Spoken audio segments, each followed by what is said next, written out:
Hey guys, it's Dane here, also Baby Dolly, and today I'm going to talk about how I became a Melanie Martinez fan. So I was a fan since like around 2014 or 2015, where she was only 19 years old. And I remember that I went to McDonald's with my friends, and there was a TV where her Doll's music video appeared in, and it immediately caught my eye. I was like, oh my god, this is such a beautiful style, it's so dollish, it's so girly. I immediately loved it. But I didn't think too much of it back then because it was just some random video, so I didn't think much of it. But some months later, it was recommended to me on YouTube, and I immediately recognized it, and I was like, oh my god, let's watch it again. And I absolutely fell in love with it. I loved the song, I loved the style of hers, it's so dolly. I immediately fell in love with it. So the Dollhouse music video was the first music video I've ever watched of her, and I really loved it a lot. And overall, I started to watch more videos. The second video was a carousel video. I loved it too. I loved her big bow. It was really amazing.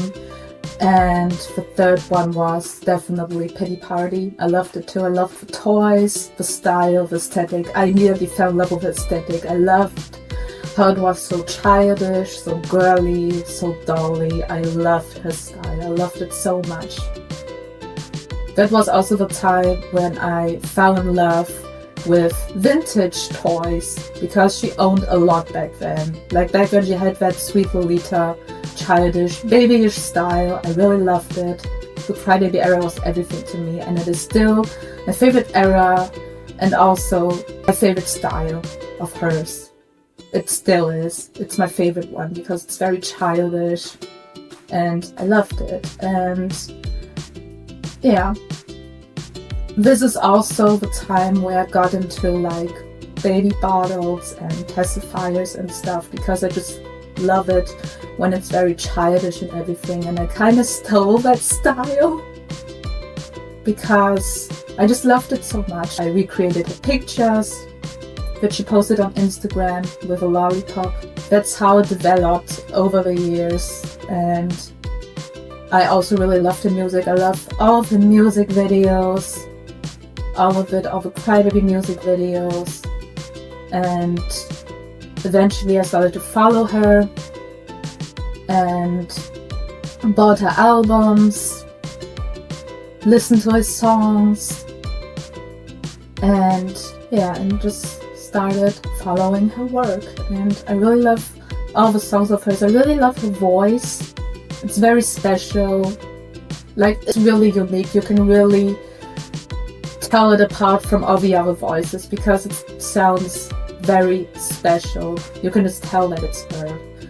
And I just love how creative she is, and that she's very different from everybody else. Like, she has a complete different style, music, her stories that she tells in her albums. It's just very unique and different from everybody else. It's not mainstream, and that's what I love about her, because she's just so different from her style to her music to her art. I have never seen anybody like her before with such visuals and so much creativity.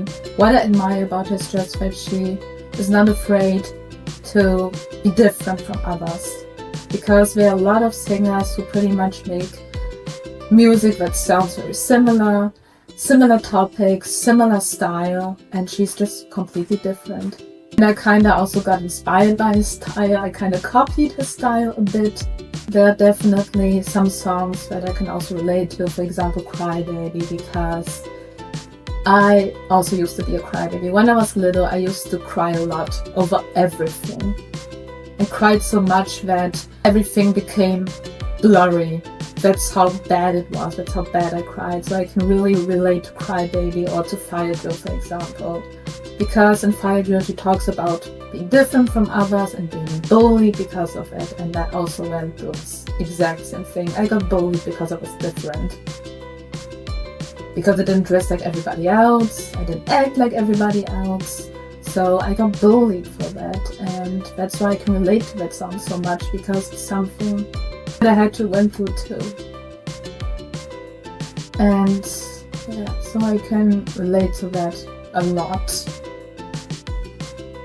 because I'm also a crybaby, and got teased for that, definitely, because people were annoyed by that. They just find it very annoying that I cried over everything.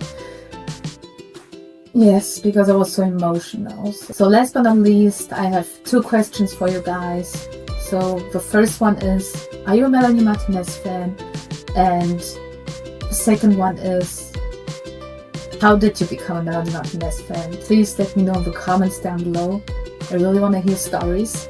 So that's all I want to talk about in this video. So stay tuned to my next video. Bye!